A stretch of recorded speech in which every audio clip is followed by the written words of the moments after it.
I love the Drake. How could you not like the Drake? Who's the Drake? Who's the Drake? The Drake is good. Hey, and welcome to the Step Over Podcast, Ottawa's grassroots soccer podcast. My name is Josh. Thank you so much for joining. In this episode, we're talking with the Drake. That's Ottawa's Zach Drake. He's a fullback whose career has taken him around the world, and now he's landed with City FC. That's the new League One Ontario side down in Peterborough. And I love what ECFC has been doing. They've said outright they want to be in the CPL, and I think that's what makes their project such an interesting one, because Peterborough might not be a town that most people would think about when they think of a potential landing spot for a professional sports team. There's maybe 100,000 people there, but they've been doing a lot of things right. Their branding is unbelievable. You need to see their kits. It's got this lightning bolt going across the front. It's fantastic. The marketing has been unbelievable. They're so visible in Peterborough, and they recently hosted their home openers for the men's and women's sides. The men's side had just over 1,500 people on hand to watch, and the women's side had just over 1,000 people. And this is Division 3 soccer in Canada. That is, quite frankly, amazing. And I would love to see, Electric City just become wildly successful, because all of a sudden, how many other similar sized towns in Canada might look at that and say, hey, maybe we can do that too, where before they may not have thought that. All of a sudden, you might not be looking at just the Halifaxes, the St. John's, the London Ontarios, the Quebec cities in terms of CPL expansion. Instead, maybe you expand that. You think about Kamloops, Niagara Falls, Cape Breton, Grand Prairie, Blainville. You get the idea. If you start getting more communities thinking that hosting, being home to a professional soccer club could actually be viable, you're changing the entire landscape of Canadian soccer, like fundamentally changing the mentality of the sport in this country.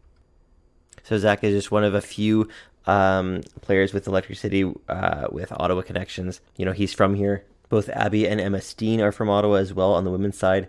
And Haley Walsh plays for the University of Ottawa GGs. So that's definitely a League One Ontario side that I'm going to be keeping my eye on. And hey, it's not a long drive. I might be able to get down and see a game. So I was really excited to chat with Zach Drake, learn about him, learn about his career, and learn about Electric City.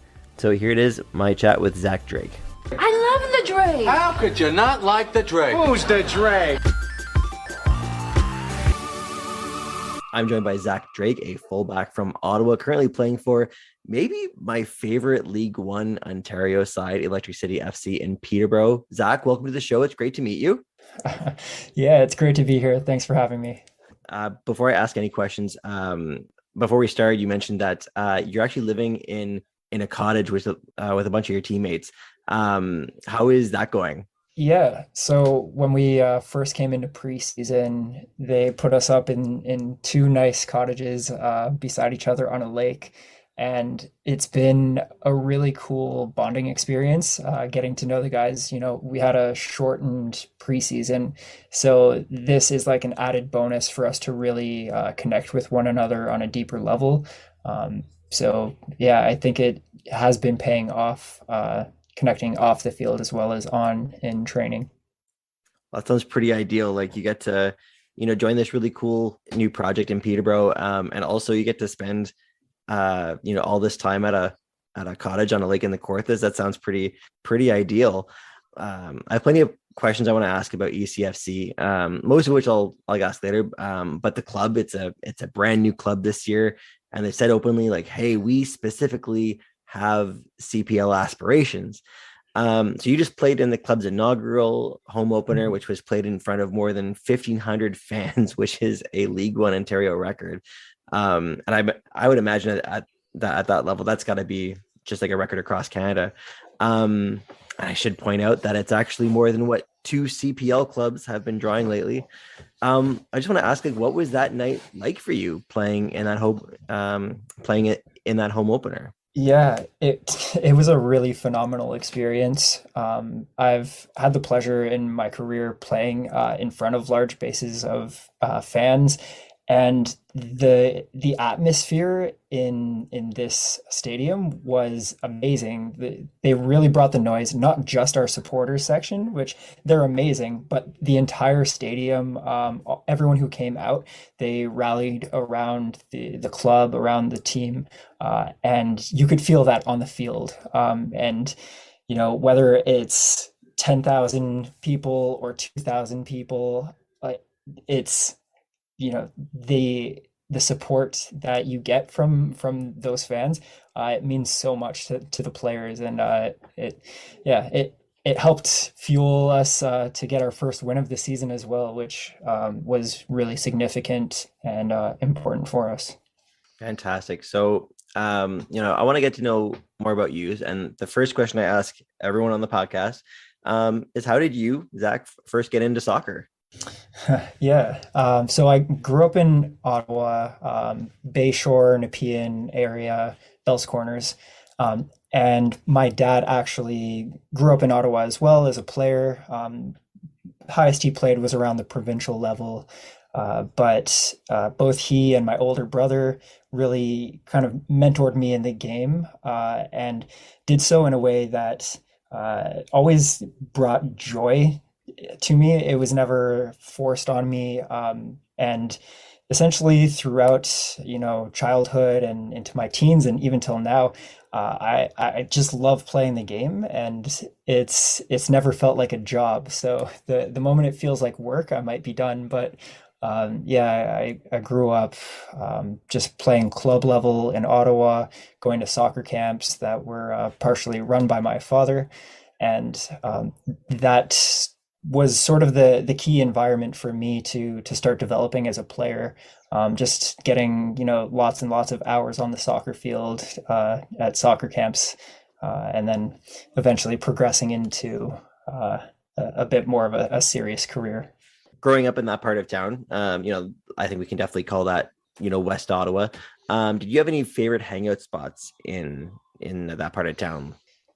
Yeah, I mean, aside from the local soccer fields, Of course, yeah. going to Bayshore to the movie theater there, going to Canada, there were, some youth dance nights in Canada where, after all the soccer training, still going out and getting to spend some time relaxing and hanging out with friends. And I'm trying to think of any specific restaurants in the West End that are really significant to me. I like a lot of places downtown, but yeah, in the West End, it's not as great. Like, I mean, near Bayshore, there's good shawarma places, but yeah, I prefer going down to the Glebe or maybe Chinatown to get some good pho or something like that.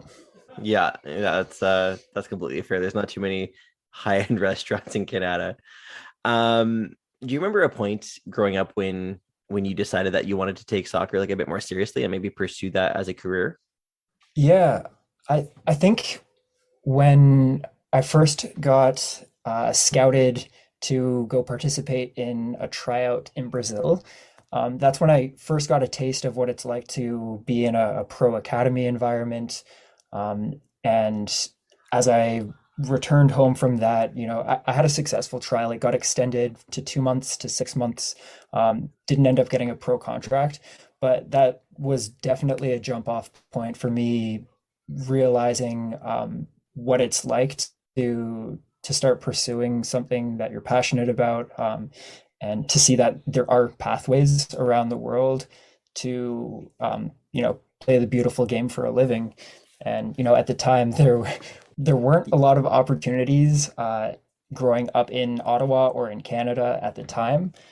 So it was a good opportunity for me to see that it is possible, and to have a tangible piece that was missing at a young age for me, which of course nowadays in Canada, there's a lot of easy motivation for younger players because there are pro teams in a lot of these big cities now.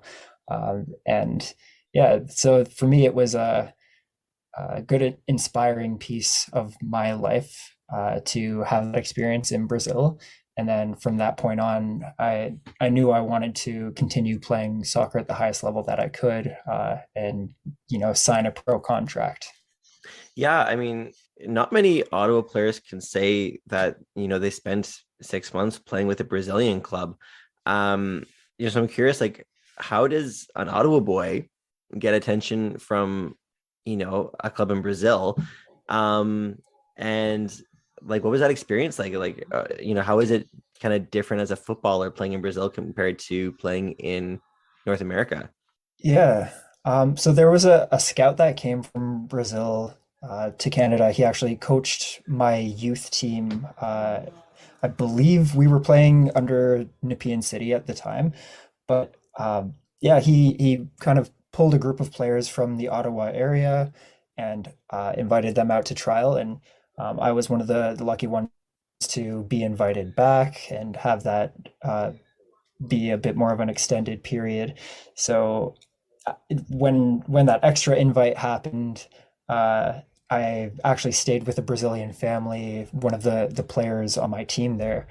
And the experience in the culture was amazing, learning the language, and just being immersed in just football in, a country that you might say is just the football country. But yeah, it was fantastic experience. So they speak Portuguese there, right? Right. Do you remember any of that? Like, are you still able to, speak any Portuguese? Yeah, so I can speak Portuguese better than I can speak French or Really? even German. I spent a few seasons playing in Germany. Yeah, I don't know exactly what happened, but I think just my desire and my love for that culture, it made it really easy for me to speak it and learn the language. And I actually ended up using it when I played in Portugal for a short amount of time, but it actually became helpful when I was playing in Portugal for a short amount of time. I got to bring back the Portuguese knowledge, so that was really helpful too. Right on. Yeah, so it's common when players have a pro career that lasts more than a few years. It's pretty common to travel around a bit, but you seem particularly well traveled. Would you mind telling the good listener where your career has taken you, and maybe tell us where your favorite place to live has been so far? Yeah, for sure.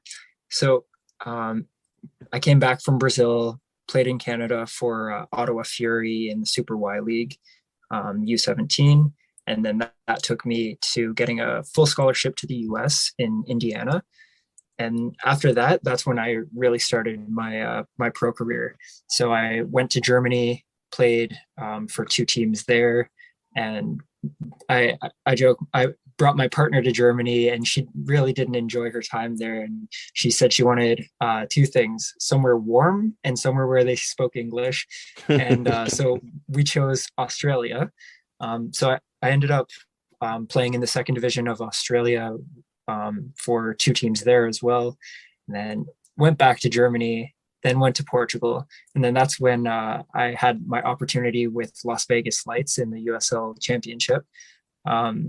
And from that point, I caught wind of, the CPL and everything that was happening in Canada. And also, my partner wanted to come back and sort of settle down and plant some roots back home in Canada. And so made the strategic move to play in League One Ontario in 2018 for the second half of the season with Vaughan, and did a good job with that. We won the league, and I thought I was positioned well to join the CPL. For a variety of reasons, things didn't really align with me playing in the CPL, and I've stayed in League One for a few years now, and I've had quite a successful time. I've since 2018 only lost 2 games from the various teams that I've played for. I've made it to the championship finals 2 times, winning it once. Winning the league once with Oakville Blue Devils, and now I'm here with Electric City, and it's, a championship team, and the league has improved drastically. But this team just seems to hold themselves to this new high standard, and they're pushing the standard for the entire league. So it's a great thing to be a part of.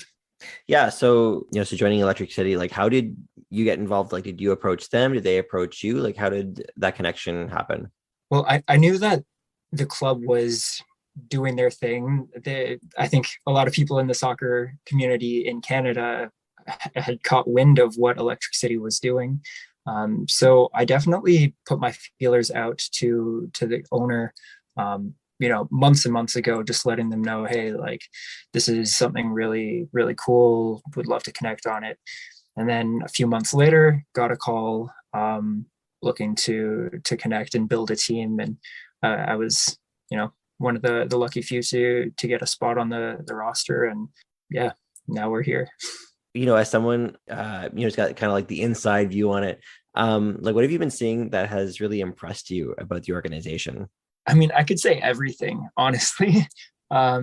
Just the way that Rob and the community of owners and the coaches, Jamie and the staff, they're just doing such a great job checking all the boxes and holding themselves to a professional standard. And it rubs off on everyone else that's working for the club, all of the players. And there's this, just integrity and ambition that, it's just a great thing to it's something that makes you want to be a part of it, and it makes you want to be better alongside them. So it's just a really, really awesome organization from the ground up. Very impressed by it, and that's a big reason why a lot of these players are here. It's because they believe in the vision, they believe in everything that has been kind of laid out. And last weekend with our home opener, it really, it was like everything came together and proved that this was a good bet. And that Peterborough is ready for a pro soccer team. You've played in plenty of pro teams. Does Electric City have the feel, from a player's perspective of playing for a fully professional side? Yeah, I mean, when I went and played in Las Vegas, it was their inaugural season as well. And I was just reminiscing with Jamie, our head coach, about, they, just like any first season team, you're going to have your mistakes or a couple of things that you're just not aware of that you have to adjust, and just learning experience as a new club. But Electric City has done a great job of either minimizing those learning opportunities, I guess, or they've just been masking it so well that they're really just exuding this very, very professional character, I guess we'll say. And that goes straight through to the training sessions, to how we're in the gym, the periodization, the structure, the way they support the players with recovery. It's a very classy experience. And a lot of the younger players, that haven't been in a pro environment, this is just amazing for them to be up and coming soccer players and get this experience in Canada, and not needing to travel abroad to get an experience like this. So a lot of the Canadian soccer world has had their eyes on Electric City, but also Simcoe County, a little down the road, both new League One Ontario sides, and both have made it very clear that they both want to be in the CPL. Would you say that the team sees Simcoe County just like any other team, or is July 23rd against Simcoe kind of circled on the calendar a little bit? Great question. I think every game we're definitely taking it game by game, week by week. I mean, we're still 17 days old in terms of when we first started training together, something like that. So we're really focused on the process and just taking it one game, one pass at a time. And yeah, all of these teams, they're going to be challenges in their own ways. Just like our first match against Guelph, the former champs, being able to get a tie away, get a point off of them was huge. And unfortunately in that match, I split my eyebrow open and got 8 stitches. So I had to sit out our second match. But yeah, there's every game, it's going to be a challenge and a new opportunity for us to step onto the field and show the Electric City brand of football that we want to play. And whoever the opponent is, we're going to, show up and do our best. Yeah, I forgot about that. So, this is only going to be in audio format, but I can see it right now, and the eye looks good. Is it pretty much healed up? Yeah, we're all good. I've been told that, scars add a little bit of attractiveness. So it's healed up under the eyebrow. I'm very, very pleased with how fast it did recover. Of course, I don't like to miss out on playing any games, but it was a coach's decision to not put me in a situation where I could split it back open. And I totally respect that move. But I was happy to be back on the pitch in time for our home opener. Fantastic. Okay. Well, Zach, you've been really generous with your time. I just have a few quick questions if you don't mind. Absolutely. Hit me. All right. What's your favorite sport besides soccer? Table tennis. Table tennis. I was not expecting that. I've not gotten that answer before. Do you have one at the cottage? We don't, unfortunately. There's been some talk from some players who they think they're pretty good, but I did my time in college and university in the US, and I think I've honed in on my table tennis skills enough to surprise a couple people. Okay, right on. What is your favorite soccer field in Ottawa to play on? I haven't played on it very often, but the West Ottawa soccer fields that they just made, in the last 5 years or so, I really like the facilities there. Wesley Clover. And shout out to my dad, actually, who he's been working at Wesley Clover for the odd summer for the past couple of years, helping run those operations there. So yeah, he's keeping it clean and having a good time there too. Fantastic. That's awesome. Who has had the biggest impact on your career so far? Split between my father and my brother. And I'll say my brother, who was 2 years older, he played soccer in Ottawa. At one point, age 15, 16, he was a top striker. And having him sort of challenging me and mentoring me and never letting me win against him always challenged me to be better. And, there was a long time when I wouldn't say that I was a better footballer than him. I think nowadays, I've surpassed him, and I'm very, very proud of that because, he was just a great player, and really appreciated just how he helped support me throughout my development. Who is the best player that you've ever played either with or against? Great question. I don't have photographic evidence of it, but when I was in Brazil, I did play against the U16 Santos team. And that was the year that Neymar was still on the team. So there's the potential of me playing against Neymar, playing with at Las Vegas. If you're familiar with Freddie Adu, of course, the former US Wonder Kid. It was really awesome to play alongside him, especially because when I was a kid, I cut out his player card off of a Cheerios box.